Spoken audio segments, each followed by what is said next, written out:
Go.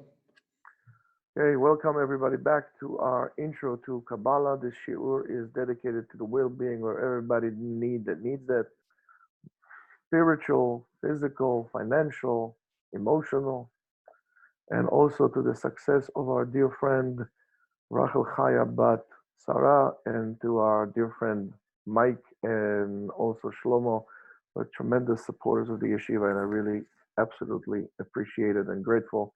And I'm sure you guys are also grateful and appreciated. So we spoke last time about, we used the example of an engineer and revealing and talking about the engineer who was building the bridge. You build a small bridge, you build a big bridge, and so on. And we talked about what we say was as we use it in Kabbalah. In the first one was what the engineer could have wanted to do. And the second one is what is the engineer wanted. Now, the first one is the maximum, whatever the engineer could have made or could have reached, in other, his ability. The second aspect is his limited ability in which he used or expressed his talents. In other words, what actually was done, not what he could have done. So what was done in Hebrew, it's called befoal, and what he could have done, it's called bekoach. His ability is much greater than what he actually did. So if we use an example, let's for example take the Verrazano Bridge, right? The Verrazano Bridge was, let's say there was an engineer that designed it. They told him, go ahead and do it, do whatever you want. So he designed this wonderful bridge. And then they took the same engineer and they told him, we need a small bridge and that's what we need. And so on. And he made a small bridge. One could not, or both could not really tell us the ability of that one particular engineer, but rather what was needed to be done and the way the engineer confined himself and his will to actually build what was needed to build to execute the job on the same thing, on the best level. So we spoke so far about engineer, we spoke about people, we spoke about human will and ratzon enoshi and human creation. Okay, so let's look further now into the ratzon eloki, the divine will, and to the divine creation. So the world that we live in, that was built within the 6 days of creation, went to the stages in which we mentioned previously, and we later on, of course, explained that model of which is a very important model to understand, and we're going to say it over and over again, the model of ratzon, machshava, maaseh, will, thought, and action. By doing so, HaKadosh Baruch Hu basically established and created the necessary ground, working ground for a person, for us humans to work on the same model. In other words, we are, by the way God created the world, he prescribed to us the model of interaction that we need to do in order to create it. We need to have a ratzon, a will, machshava, thought, and then the maaseh, the action. So at the beginning, there was the ratzon, the will, the divine will to create the world. And ratzon, a will, like a machshava, like a thought, is something that is very hidden. And it's unknown only to the person who is generating them. It doesn't know to anything. You don't know what my wills are, what my thoughts are, and I don't know what your will and your thoughts are as well. It's only known to its master. And if we're going to, for example, remember we talked about the house. So, so building of the house, the will of the ratzon is really hidden inside of it, inside of us, right? In our pnimiyut.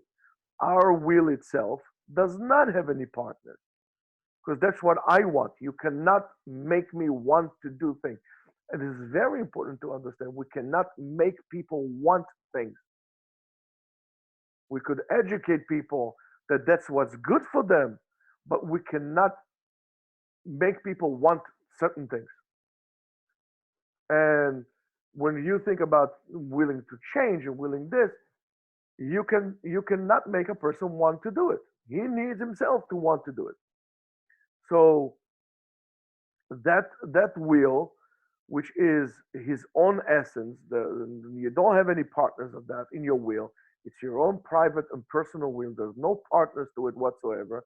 And this really is your essence and really who you are. Your will is who you are. What is that you really want? And to that will, there are many ways and many possibilities to reveal itself, to expose itself, and to actually manifest itself outside of the body in many different ways, in a way that other people would know what is that will and even become partners in that will. For example, if I say, let's say to Sam, Sam, I wanted to do this, I want to build a house, and you, or I wanted to build a yeshiva, and you could say, oh, that's great.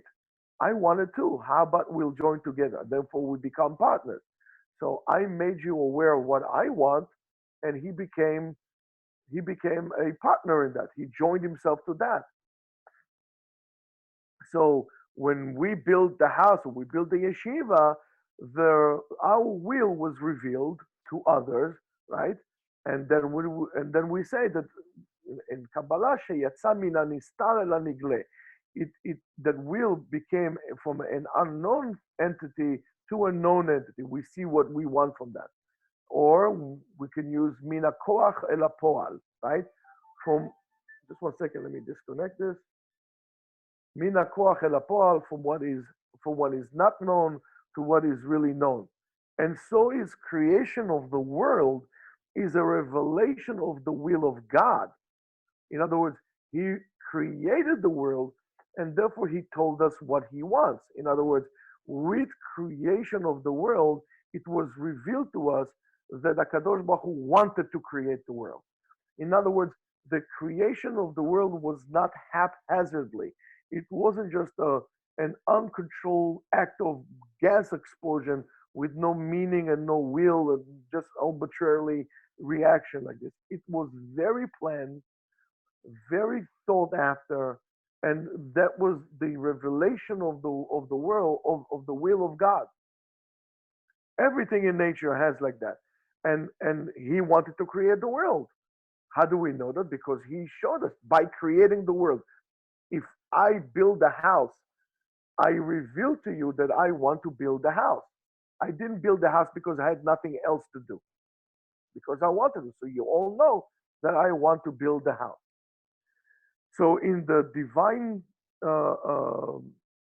creation, in the what we call Yetzirah Elokit, in the divine creation, we still cannot completely assume and understand, think that we know or conclude that we know what is the ability of the Creator. In other words, the ability of God.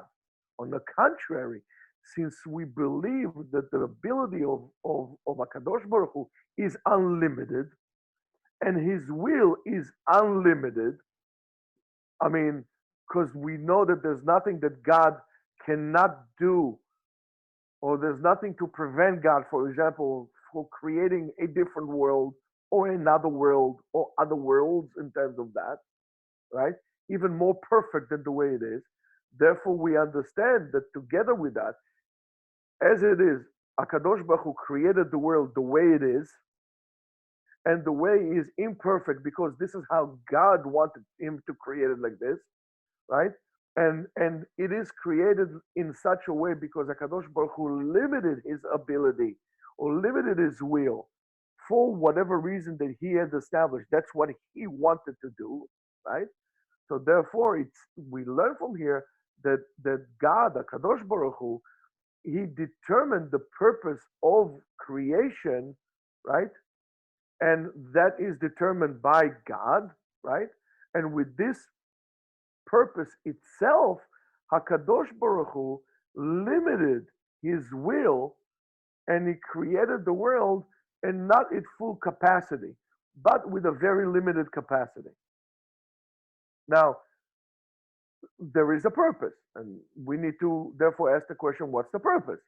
But we can assume that if, for example, the world is created, that there is so-called powers of destruction in the world, that therefore God is limited. And that's a big difference between Judaism and Christianity in terms of, let's say, the Christianity, the whole battle of Armageddon of good versus evil and so on and so forth and blah blah blah, and who's going to win. That doesn't exist in Judaism.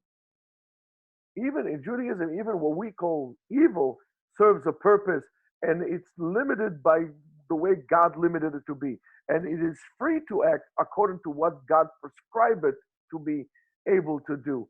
You cannot do something that God did not ask you to do, or something that you cannot develop abilities in which God does not allow you to develop. And by looking, that's why you could look around you and you could see only from this world, you could only see what God wanted you to see and understand of Him. So we need to understand that we are limited in our comprehension of what God is all about.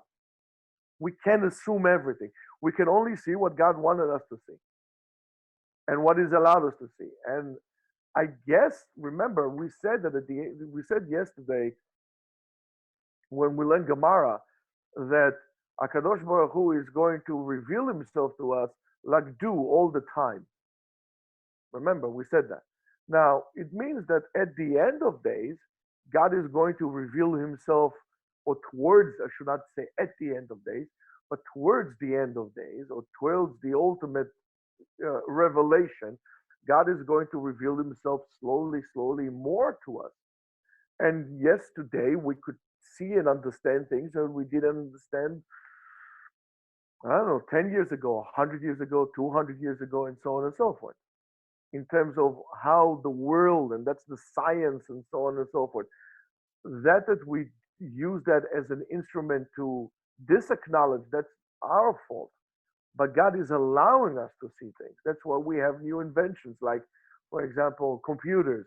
And if you take that, it's based on something, a certain level of intelligence and understanding that only to our generation was. If I would try to explain 50 years ago to the average person what's a hard drive, they would probably feel it's like some kind of like a driving condition on a hard tarmac or something like this, not to a computer thing where things are stored and operating systems and so on and so forth. So as we coming closer or towards this ultimate revelation, things are going to be more and more, and this is only because HaKadosh Baruch Hu wants us to do so, not to overwhelm us completely. So you can assume by this world that God is ultimately limited to do things. This is only what He allows us to see. So we, by doing so, we go to a different topic, and that's called the limited will, the simple will, and what is considered to be Ein Sof, endless. And if you see that we are actually talking about two different manners here. We're talking about the unlimited will of God, the divine will, and then we're talking about the limited will of God, right? As we could see, we just spoke about the creation of the world. To the first part, which is what we say is the unlimited divine will, the Kabbalah, the Mekubalim call it Ratzon Pashut, the simple will, Ratzon Pashut. Or in other words, they call it, in a more common world, the word or expression, they call it Ein Sof, endless. Endless. That we could not understand what endless means. The something that is endless, it's beyond our ability, even though we think it is, but we can't really grasp it fully because we are limited in the terms of beginning of end. Everything that we know has a beginning, has an end. Whether even if you tell me, arguments, that the universe is 14.5 billion years, you do agree with me that there was a beginning to it. By the fact that there was a beginning to it means that something also has an end. That's why the Torah starts with the word Bereshit, in the beginning, to indicate to us that this world is limited. If there is a beginning, therefore there has to be an end. And that's why we says in the beginning, Genesis, Bereshit. The Bereshit refers to the beginning, the counting of time. Until HaKadosh Baruch Hu said, let there be whatever. In other words, that's Ha'ala Beritzono. Until God wanted that there was no beginning because it was endless. We think we can, what we don't understand what endless means. Because we are confined. If I, as am, let's say, a four-dimensional creature, I have space and time that are moving in time, it's hard for me to understand how things look at the realm of time as it is, because we think time is endless for us. But I cannot understand what does it mean the fifth dimension, or sixth, or seventh, or 10,000 dimensions. I can't understand. So the tendency of most people is to say, no, there's only this. But we know that it's not only this. So the other section which we have, which is limited, right? We call this sferot. What we call the sferot, the spheres, and whatever. Let's try to see now a little bit more.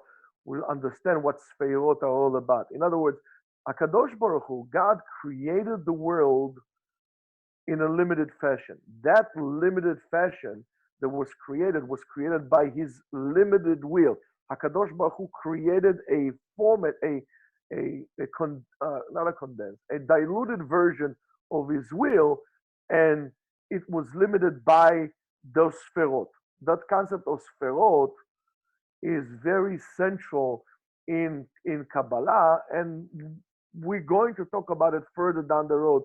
We're just going to start mentioning it because that's a good introduction. But we're going to dedicate, God willing, God willing, we're going to dedicate a more specific segment for that. But in this case, we could say that the sferot are the particles or the parts of the limited will of HaKadosh Baruch Hu. In other words, the creation of the world is a revelation of the divine will to create the world, right? And HaKadosh Baruch Hu wanted to create a world that is lacking, that is not perfect. Why? So people, us humans, that were giving the concept of free choice would be able to fix that missing part, or to fix that the imperfect part of it by doing avodat Hashem, by you basically enslaving themselves to the will of God and doing, because that's what He wanted to do. Now that will take you to a whole different aspect of what does it mean to enslave yourself to the will of God. It doesn't mean that you have no will, but you are connecting yourself to the will of Hashem that was limited, and that limitation is what allows us to connect itself. Because if HaKadosh Baruch Hu would only left an unlimited will to us, we would not be able to connect to it in any shape or form. HaKadosh Baruch Hu limited His will to make it accessible for us to connect to it, to the divine. And the tools that He created to be able us to connect ourselves to that will is asiyat mitzvot, is doing the mitzvot. Now that would completely, if you would sit down and only contemplate on that matter, you would understand how important it is to do the mitzvot, and how, in a way, I would use the word stupid, is to say the mitzvot are a nuisance to you, chas v'shalom, or an obstacle from you, and how wrong it is basically not to live your life as a Torah observant Jew, However, being a Torah observant Jew is good, but not good enough. You need to understand why are you doing that. And when you understand that, there's no reason or no need to escape it, because you understand that that's your only chance to connect to God. And how pathetic it is the statement that people make. Oh, it's okay. I have a special connection with God. I don't need to keep Shabbat. I talk to Him all the time like this. I mean, that's stupid. It's so childish. It's so not sophisticated, for lack of better word. It's lack of understanding of what this is all about. So, when we have this chance and we understand that, and because if Hakadosh Baruch Hu would have created the world with all His power, He would have created a perfect world, right? The world was perfect, and therefore there's no way for Avodat Elokim. There's no way for us to do the mitzvot because the world is perfect. And if the world is perfect, we could never get, and let's say we are part of this world, we could never connect ourselves to HaKadosh Baruch Hu. That's why HaKadosh Baruch Hu only revealed a part of it. He did Tzimtzum. He condensed Himself, right? He diluted his abilities, if we could say that, only so we could connect to it. And therefore, HaKadosh Baruch Hu wanted to reveal His ability, His powers, by stages, not to completely overwhelm us. And how did He do that? He did so by creating that system of what we call sferot. The sferot are the kochot, the abilities in which HaKadosh Baruch Hu builds His world. The sferot are the vehicle in which HaKadosh Baruch Hu helps us reveal His will. What does He want us to do? What is the will of God? So if we kind of try to conclude it, we could say that those 10 sferot are the parts or the particles of the limited will of HaKadosh Baruch Hu, in which He created the limited, imperfect world so we could come and finish the job. So, because ultimately, and by doing so, ultimately we could relate ourselves to God. We could relate ourselves to Him. Of course, we need to understand, and we must emphasize that all these things that we mentioned about the limited, around the limited the will of God, that's what it's going to be. Because we are not going to talk about what we call the Ratzon Pashut, the complete pure will of God, because, as I said to you before, we could not understand it. We could not grasp it with our abilities, and it is impossible for us to understand it completely. And not only that, even more than that, it is asur for us. It's forbidden for us to be doresh and choker, to try to contemplate and to wonder, and so on and so forth. Because we do know that there is a pasuk that tells us, "B'muflam mimcha al tidrosh." Whatever is greater than you, don't contemplate on that. So we need to really pay attention and change our attitude. We need, again, pay attention to what we're doing. And maybe now the way we execute the mitzvot will take a totally different facet, a different meaning, and different attitude and result. And yet we need to pay close attention to actually doing and to actually do mitzvot more and more. Now you might understand why Torah itself is the greatest keneged kulam, is against all the mitzvot. Because the Torah itself is the greatest tool for me to reveal the limited will of God. By the Torah, by learning Torah, I could understand what this thing is all about. So that's why we said Torah keneged kulam. That's why Shabbat is keneged kulam. Shmirat Shabbat keneged kulam. Because Shmirat Shabbat, the revelation of HaKadosh Baruch Hu, is the greatest on Shabbat. And that's why Pesach also is a great mitzvah. And every time we say keneged kulam, you need to understand that in that particular incident, mitzvah, and so on and so forth, there's a potential for great understanding. What did God wanted from you? What did God wanted from this world? And so on and so forth. How does it come to play role, and how do we connect to it as well. So this is for today. That's how we would like to. I would like to finish today because I did say a lot. My wish is that we only, if you could, only start applying and contemplating on that. Think about this and try to apply it to your everyday life, not to waste your time on interesting lectures or things like this. You need to really apply it to your daily routine, to your daily the way you think and the way you walk and everything else like this. I would like also to take this opportunity to remind everybody that if you have questions, you could reach us at rabbigaon@gmail.com. You could ask questions over there. You could find out more. We would like to hear from you. You could also, and I think over there is a link, or somewhere along the line, there should be a link to maybe on Sam, maybe you could put it on our, channel or blog for until Ad Yavo Zam, until we finish with this virtual thing, and we're going to more physical. So a link to the Zoom over there.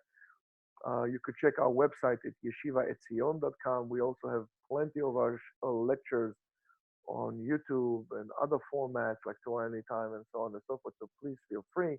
Again, I would like to wish everybody a wonderful, safe, and productive day, and hope to hear from you soon. See you, Be'ezrat Hashem, God willing, at 8 o'clock today for our Gemara Shiur. Our daily Shiurim are on Zoom for now, from 9 to 11:30, and from 12 to 1 in the morning, and then later on at night from 8 to 9 o'clock. Guys, have a great day. I hope you enjoyed it. I'll talk to you soon.